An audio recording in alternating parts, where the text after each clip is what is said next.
going to step up and protect young Brody Michaelis from the downright ruthless teen hoodlums roaming the cobbles of Coronation Street right now? Is it going to be a comic book superhero swooping in to save the day? Nope, it is something so much better and infinitely more fierce.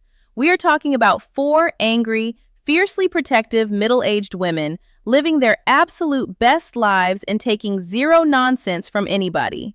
If you are causing trouble on the street, you better beware, because Debbie's Angels are officially on patrol and they are not messing around. Before we dive deep into this massive, twisted web of drama, secrets, and street showdowns, make sure you hit that like button and subscribe to CoronationST Update right now. We bring you the juiciest, most shocking cobbles tea every single day, so join the family and never miss out on the action. Now, let us talk about Brody. This kid has a backstory so heavy and tragic that it would genuinely make the toughest guy on the street shed a tear. For his entire childhood, this tearaway teen grew up believing that his parents were Coronation Street's ultimate nightmare neighbors, Mick and Lou Michaelis. But the truth is always stranger than fiction. It turns out his biological daddy is none other than Kit Green. Over a decade and a half ago, Kit shared a night of intimacy with Lou, resulting in Brody. But instead of stepping up, Kit let Mick take the ultimate fall for an incident that landed Mick locked away for years in the big house.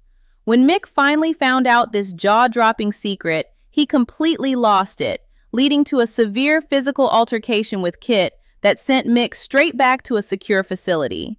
His mom, Lou, did not fare much better. She completely lost her cool and took things way too far physically with Gary Windass, which resulted in her joining Mick behind bars. This absolute family chaos left Brody and his sister Joni with nowhere to go, until Coronation Street legends Sally and Tim Metcalf stepped up to foster them. But Brody just cannot seem to shake the dark clouds following him. Just like half of the street right now, Brody has found himself deeply entangled in the mystery passing of Theo Silverton. How did a teenager get mixed up in such a serious situation? Well, his fingerprints were mysteriously discovered completely covering an electronic device belonging to Todd Grimshaw.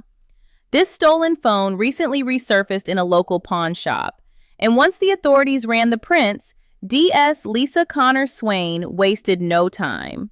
She had Brody apprehended by the authorities for questioning, turning his already chaotic life completely upside down as accusations surfaced regarding his potential involvement in this tragic unalivement case.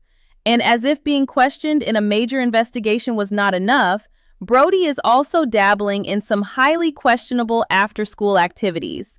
He has been doing a bit of shady side work for Alia Nazir's ruthless but undeniably charming cousin, Idris Nazir. Nothing good ever comes from mixing with guys like Idris, but Brody is looking for guidance in all the wrong places. This brings us to the cherry on top of this absolute disaster Sunday, his complicated friendship with Dylan Wilson. Dylan is the slightly scally son of legendary Rovers barman Sean Tully, and he and Brody have formed the ultimate frenemy partnership. These two actually met earlier this year inside a secure training center. Dylan was spending some time there after being caught carrying a highly dangerous, sharp object. Despite wanting absolutely nothing to do with each other at first, they eventually trauma bonded over their incredibly messy family histories. But this newfound brotherhood took a very dark turn when they found themselves caught up in the unauthorized borrowing of a vehicle alongside Carl Webster. What started as a foolish thrill ride ended in an absolute nightmare when it resulted in a horrifying vehicle incident involving Tyrone Dobbs. That situation alone was enough to send shivers down anyone's spine, but the boys somehow managed to stick together. Now, their dynamic duo has officially expanded into a trio because Dylan is embarking on a blossoming new romance with Betsy Swain. Yes, the daughter of the very detective keeping a close eye on Brody. You literally cannot write this stuff. This newly formed trio is about to walk straight into a massive wall of trouble in the upcoming episodes. The drama kicks off when the three of them try to grab a few drinks at the Rovers, only to be totally shut down and refused service by Sean for obviously being underage. Feeling rebellious, Brody, Dylan, and Betsy decide to take their purchased canned beverages over to the precinct to hang out. But the precinct is not always a safe place for kids to loiter. Out of the shadows, three incredibly rough-looking local lads approach them, demanding they hand over their drinks and looking for a serious altercation. Knowing exactly how these situations end, Brody makes a split-second hero move. He orders Dylan and Betsy to scarper immediately, drawing the attention entirely onto himself as he sprints in the exact opposite direction.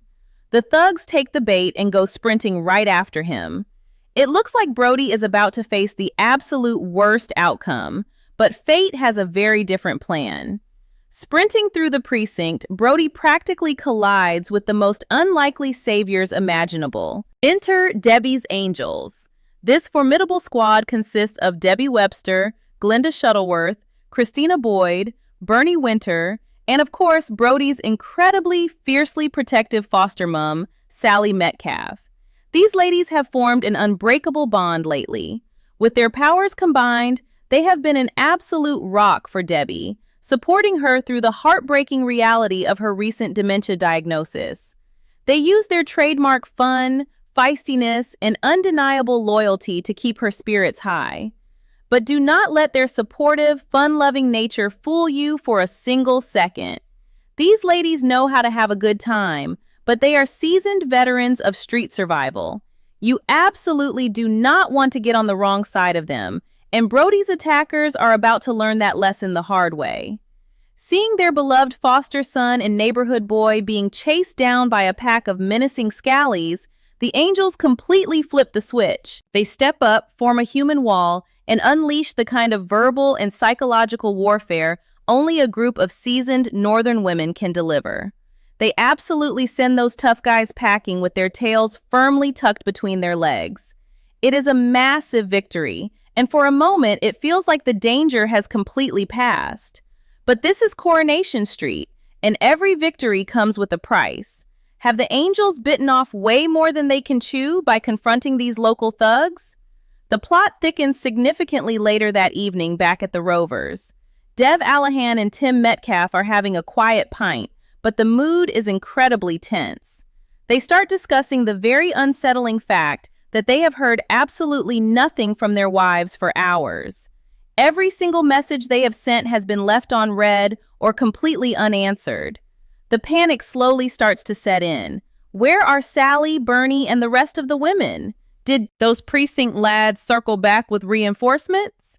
Have Debbie's Angels found themselves cornered in a situation they cannot talk their way out of? Brody is no stranger to taking the heat. Remember, he is a kid who grew up thinking his dad was a hardened lawbreaker, only to find out his entire existence was built on a massive lie covered up by Kit Green. That kind of betrayal messes with a young mind. It makes you reckless. It makes you think that running with guys like Idris or dodging D.S. Swain is just normal everyday life. And Dylan, bless him, is just trying to find his footing after his own mistakes. His relationship with Betsy is the one pure thing he has going right now, which is exactly why Brody told them to run. Brody knew that if Betsy got hurt, D.S. Swain would unleash a level of fury that the Cobbles have never seen. But by playing the hero, Brody inadvertently pulled his foster mother Sally and her best friends right into the crosshairs of a dangerous local crew. The precinct lads are not just random bullies. They are part of a larger, much more vindictive crowd that operates in the shadows of Weatherfield. When you embarrass guys like that in public, especially when they are chased off by a group of middle-aged women, their egos take a massive hit, and fragile egos lead to dangerous retaliation. The silence from the wives is deafening. Tim is staring at his phone, his mind racing through every worst-case scenario. Sally is usually the first person to text him back, usually to remind him to put his pint down and get home. The fact that she is completely off the grid is a glaring red flag. Dev is equally stressed out. Bernie is a woman who never stops talking and never stops texting, so her radio silence is terrifying. Are they holed up somewhere trying to keep Debbie calm? With Debbie's memory struggles, a high-stress confrontation like that could easily trigger severe confusion or a panic episode. The ladies might be hiding out, trying to protect Debbie from the fallout, or they could be in genuine, immediate danger. If those youths track them down after the initial confrontation, there is no telling what kind of revenge they have planned. The thought of Sally, Bernie, Glenda, Christina, and Debbie stranded somewhere in the dark, fending off angry hoodlums, is enough to make any viewer's heart pound right out of their chest. This whole situation just proves that the legacy of trouble on the street never really fades. It just passes down to the next generation. Brody is carrying the heavy weight of Mick and Lou's chaotic past, trying desperately to survive in a world that constantly throws him to the wolves. Sally took him in because she saw a boy who just needed a safe harbor. She never hesitated to step up for him, and now she might be paying the ultimate price for her kindness. We have to wonder how Kit Green fits into all of this. Will Brody's biological father finally step out of the shadows and use his influence to protect his son? Or will he continue to look the other way while Brody and the Metcalf family face the wrath of Weatherfield's gritty underbelly? And let us not forget Idris Nazir. If Idris finds out that some random street kids are messing with his newest young recruit, he might decide to handle the situation himself. You do not cross Alia's cousin's business, and Idris has the resources to make those precinct bullies deeply regret the day they ever looked at Brody Michaelis. The web of connections here is absolutely staggering. We have the ongoing investigation into the unalivement of Theo Silverton looming over Brody's head, the messy history with Kit Green, the lingering trauma from the STC and the vehicle incident with Tyrone, and now this explosive showdown at the precinct. Every single storyline is colliding perfectly, creating a massive storm of drama that is going to change the dynamic of Coronation Street forever. What happens next is going to be crucial. Dev and Tim cannot just sit in the Rovers waiting for a text that might never come. They are going to have to rally the troops and head out into the night to find their wives. But will they be too late? Will Debbie's angels emerge victorious once again? Or has their protective instinct finally led them into a trap they simply cannot escape? Make sure you keep your eyes peeled for the next update, because things are about to get incredibly wild. Let me know your thoughts in the comments below. Do you think the angels are in serious trouble? Or do you think they are just having a celebratory drink somewhere with their phones switched off? Drop your theories and do not forget to like this video, subscribe to CoronationST Update, and hit that notification bell so you are the first to know what happens next on the cobbles. Thanks for tuning in, and I will catch you in the next one.